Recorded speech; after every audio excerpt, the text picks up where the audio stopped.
Me toca hablar de la economía popular y qué es la economía popular o plantear algunas hipótesis al respecto. Para nosotros la economía popular es la economía de las y los trabajadores. Es algo más que un conjunto de emprendimientos mercantiles asociativos autogestionados. Una manera de ver esto de qué son más que eso a partir de una unidad básica de organización de los y las trabajadoras, que es la unidad doméstica. La unidad doméstica, que normalmente es una familia, o puede ser una familia extendida, o puede ser una comunidad, y cuyo sentido es la reproducción y desarrollo de la vida de los miembros de esa unidad doméstica. La búsqueda de sobrevivencia, pero más aún, por eso decimos reproducción y desarrollo de una vida digna, no de cualquier sobrevivencia. El principal recurso de estas unidades domésticas es el fondo de trabajo, es decir, las capacidades, la energía, las destrezas, los conocimientos, las experiencias que tienen los miembros de cada una de estas unidades, las capacidades de trabajo. Este trabajo tiene diversas inserciones, diversos modos de realizarse.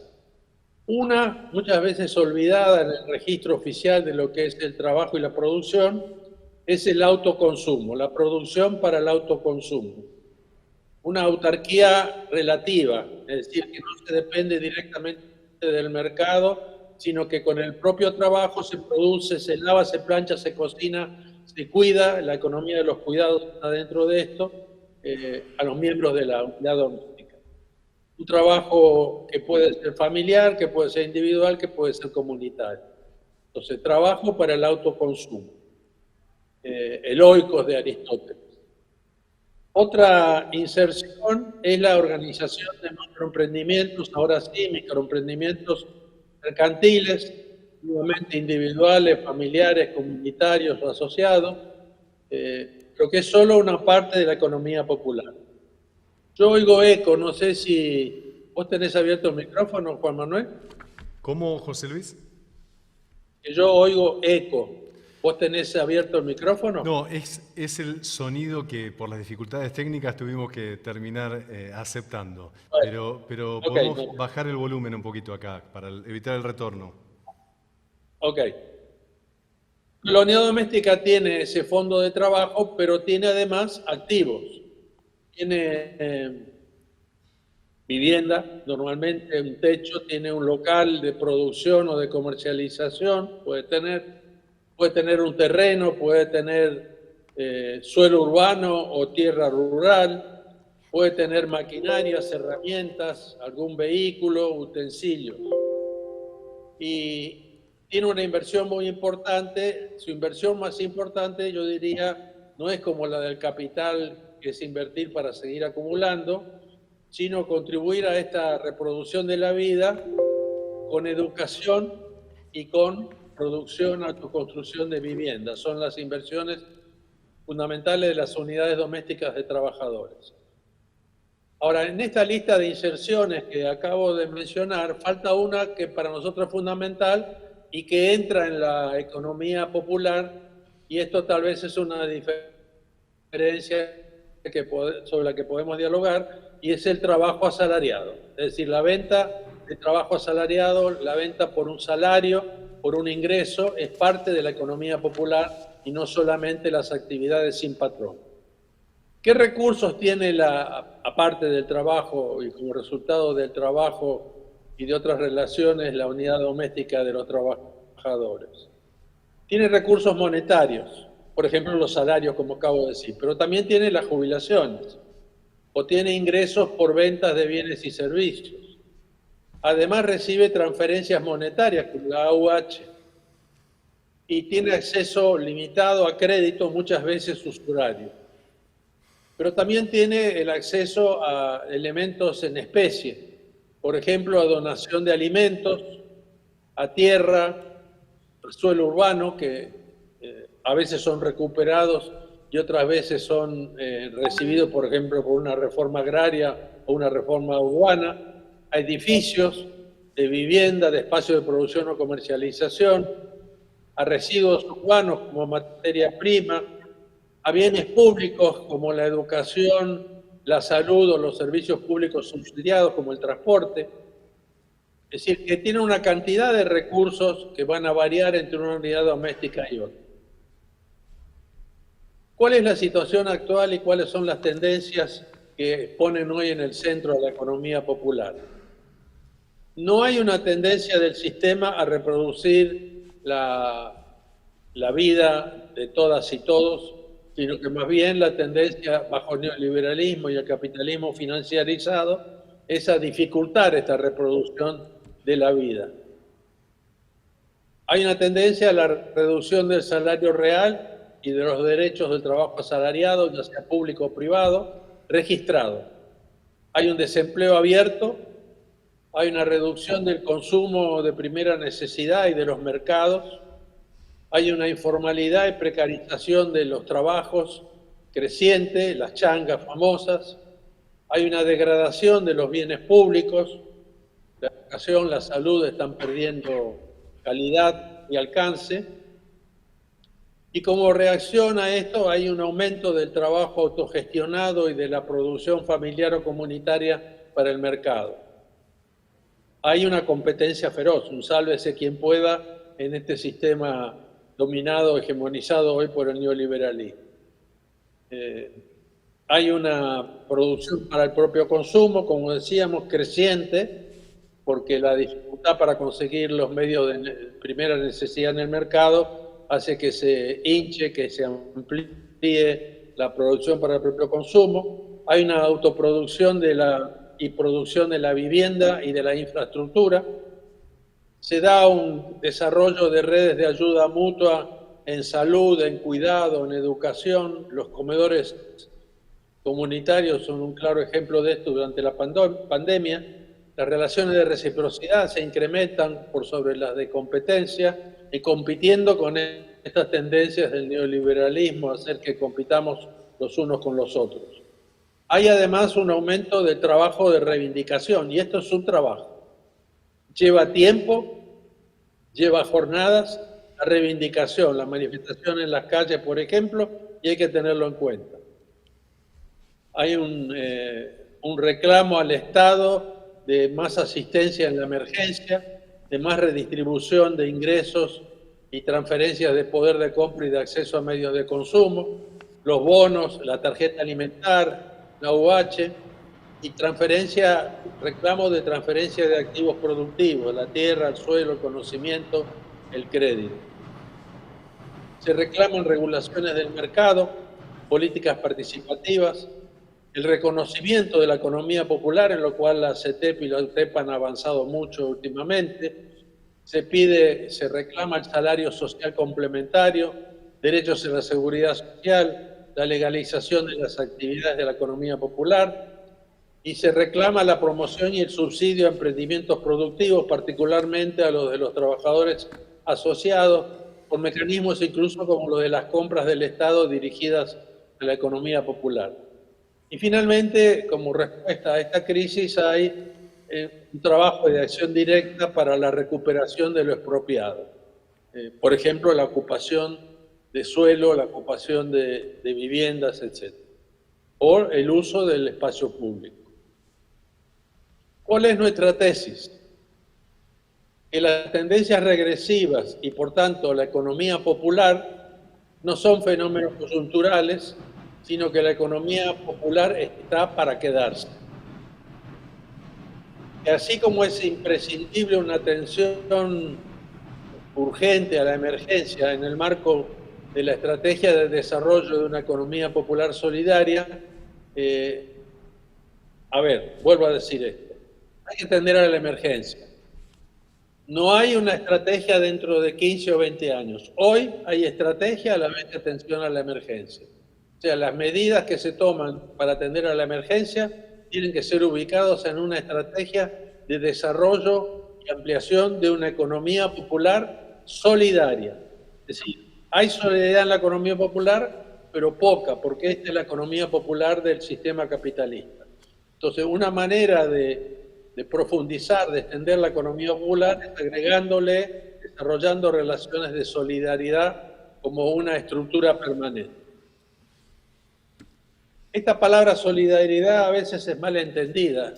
Algunos compañeros que hoy practican políticas públicas nos han dicho que somos idealistas de la economía popular porque la llamamos solidaria. Esto no es así. Para nosotros la economía popular realmente existente es ferozmente competitiva y poco solidaria, insuficientemente solidaria. Estamos hablando de una posibilidad de desarrollo de la solidaridad en la economía popular. Y esta solidaridad puede ser subjetiva, orgánica material o democrática. ¿Qué entendemos por solidaridad subjetiva?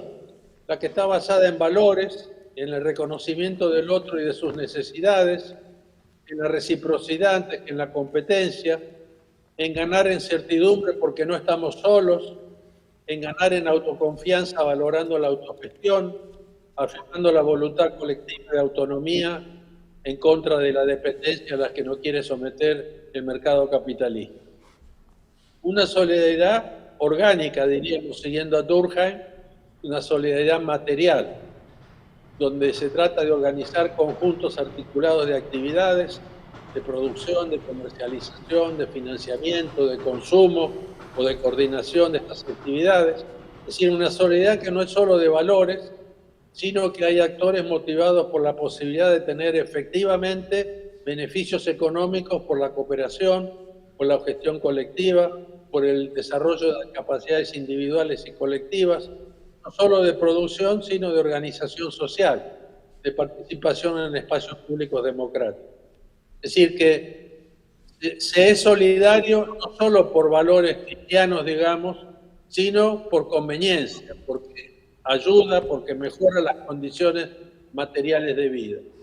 Y una solidaridad democrática, donde ahí tenemos los derechos institucionalizados, como el salario de los trabajadores registrados con sus derechos, el salario social complementario con derechos que se ha estado impulsando últimamente, las paritarias de los trabajos formales o del trabajo de los trabajadores de la economía popular, como lo llaman ahora desde el CETEP-UTEP, la co-construcción de políticas públicas para la economía popular, otro orden urbano de residencia, la no segregación, el uso, por ejemplo, del espacio público para los manteros, la producción en domicilio, reconocerla en el orden urbano, la comercialización y la circulación.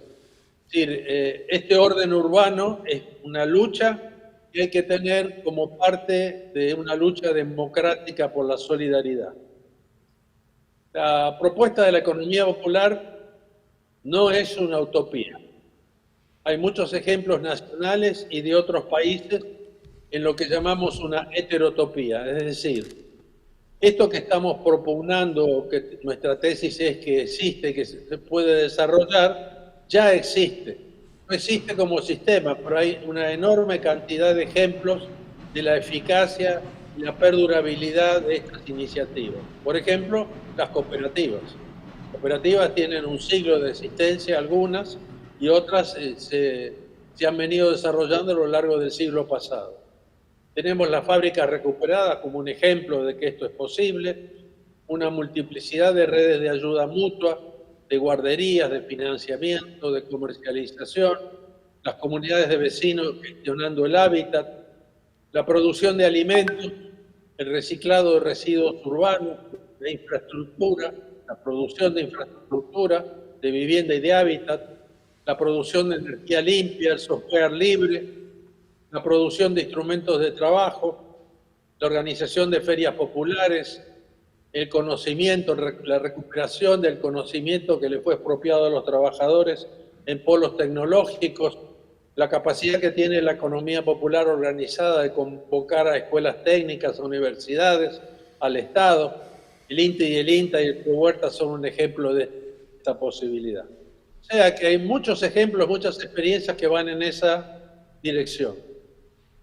Volviendo a la estrategia, esta posibilidad de la economía popular es trascendente, va más allá de lo corporativo, va más allá de los intereses de las y los trabajadores. En particular, va más allá de los intereses de las y los trabajadores pobres, indigentes y excluidos. La economía popular solidaria es parte de un proyecto político de transformación de toda la economía y de la sociedad en su conjunto. Es parte de un proyecto político. Esto requiere la democratización del Estado y la reorientación de sus políticas y programas más allá de los programas focalizados en los sectores de pobreza extrema.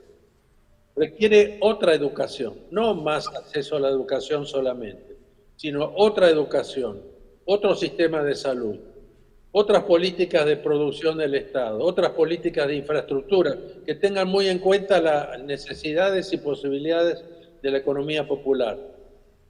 Otra política de comercio exterior. Yo siempre digo, si en la política de comercio exterior se negocia con China que entren manufacturas de bajo costo, la industria textil de la economía popular se vería muy perjudicada. O sea que para desarrollar la economía popular hay que meterse con la política de comercio exterior, no solo una cuestión local, domiciliaria.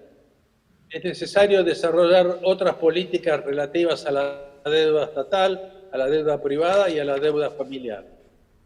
Se requiere la organización de sujetos colectivos, el desarrollo de un movimiento de economía popular, y aquí rescato la riquísima experiencia, que para mí es única en América Latina, ese proceso que comenzó con los piqueteros y que culmina hoy en la CETEP y la UTEP. Es una base social de un sujeto colectivo, social, político y económico que no tiene parangón en América Latina y que creo que tenemos que aprender a valorar mucho. Es una economía popular entonces solidaria en articulación con otros movimientos, el movimiento sindical, el movimiento feminista, el movimiento campesino,